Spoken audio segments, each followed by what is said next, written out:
Hi, boys and girls. I got a ton of questions on day 22 about the CCI lampshade trading methodology. And the questions included things like, are you serious about this? And could I see more examples? And where are the stop losses? And where would you enter these trades? And so forth. And the answer is, yeah, I'm dead serious about it. Made it up on the fly, but it's a completely reasonable methodology to practice with. And it's a great example of inventing a trading system that's now become something on day 23, even a little bit bigger than I originally anticipated. And it all comes from starting those lessons on inventing a trading system and getting into the cycle of successful trading. So instead of moving on to the evaluation process, I want to do a bonus lesson here in day 23 and show you more examples of what this trade might look like. Now, we looked at the stock market yesterday, and I want to show you what it looks like in the currency market. I just pulled up the dollar Swiss. It doesn't matter what currency pair or financial instrument you use. It doesn't really matter at all.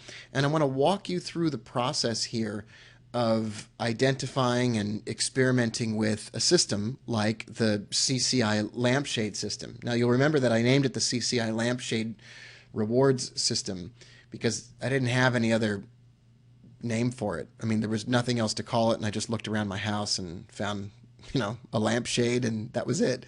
And I found my grocery store rewards card, and that was that. Here are some examples of what I mean when I say inventing a trading system and coming up with some rules and implementing those rules that we had yesterday. So I'm going to pull up the rules that we talked about, and then I'm going to show you how they could be implemented on this chart in front of us. And here we are with the checklist from day 22 on the buy trades.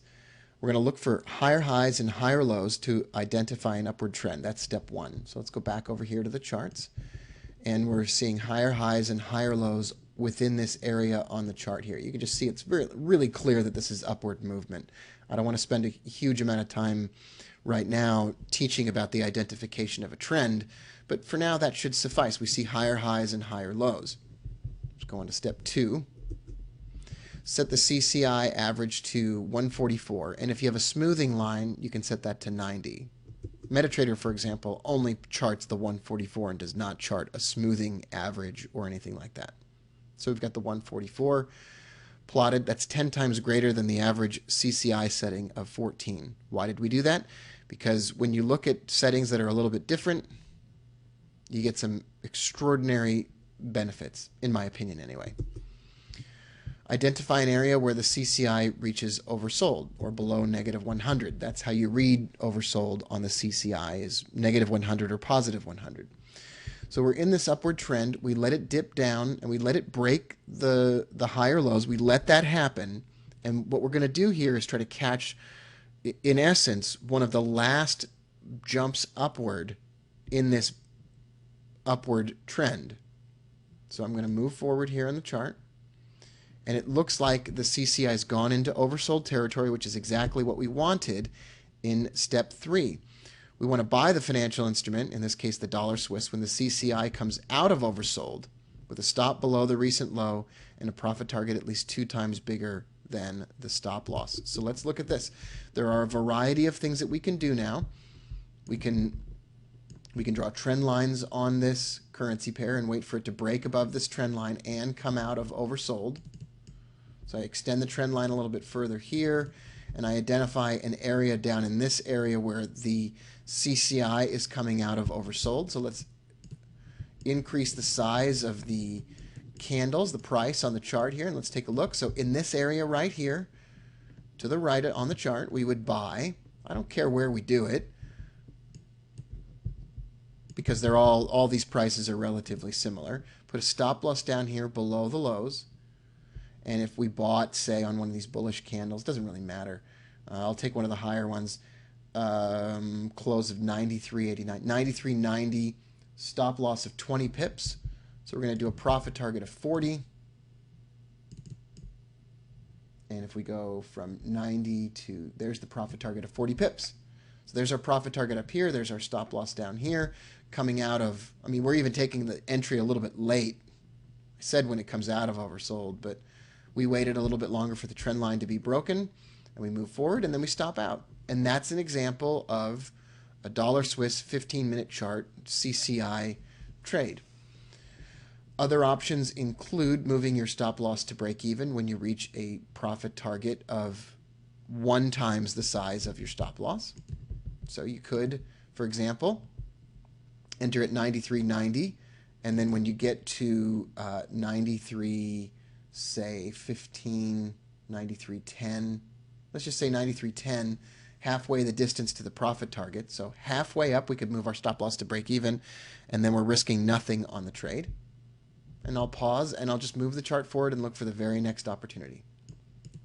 All right, I just moved forward and looked for the very next case of a trend that I could identify.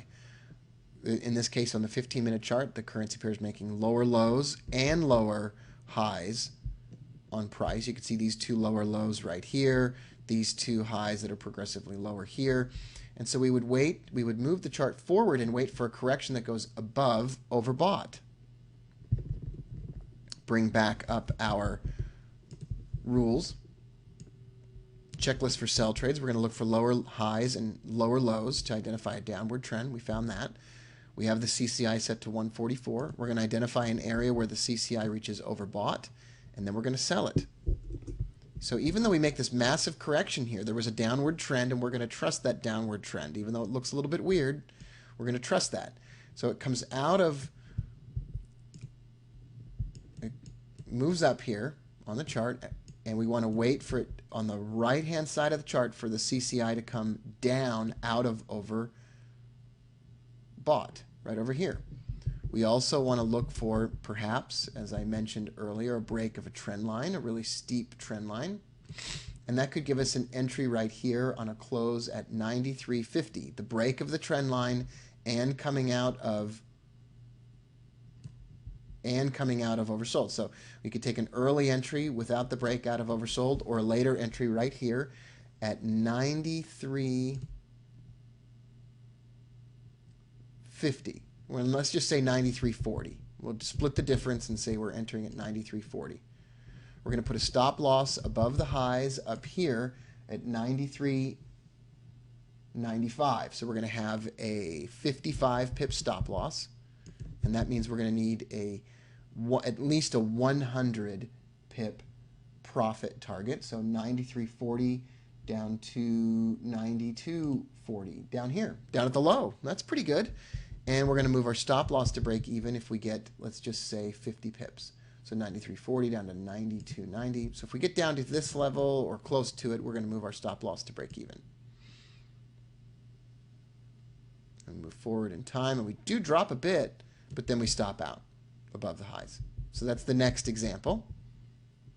I'll pause and bring you one more example. Here's one last example. Clear uptrend, higher highs and higher lows from left to right across the screen.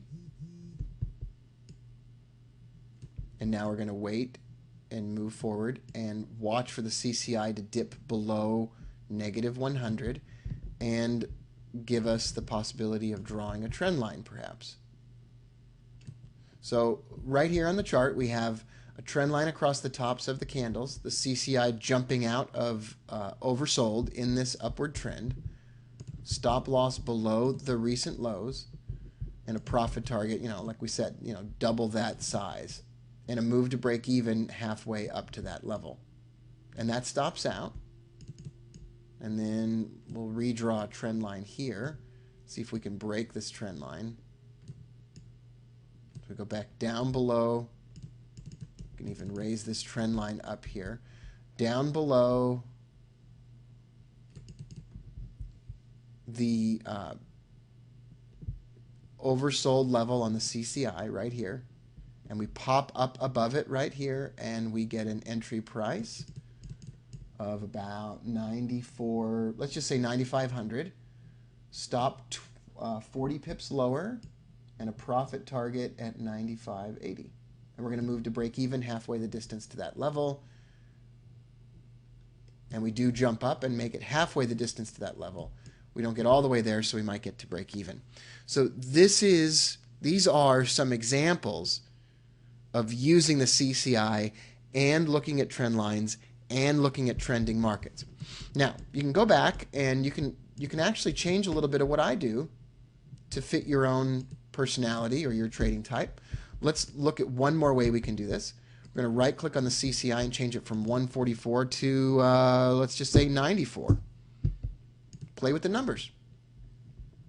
And in this example here, instead of waiting for the currency pair to drop all the way down there, we're actually going to get an example and an opportunity to trade much earlier in this trend, right here as the CCI drops down below negative 100. We can draw a trend line here and we can get a jump upward and we can get a nice trend trade there. So by adjusting the CCI levels, you could play around with some ideas here and see what might work for you.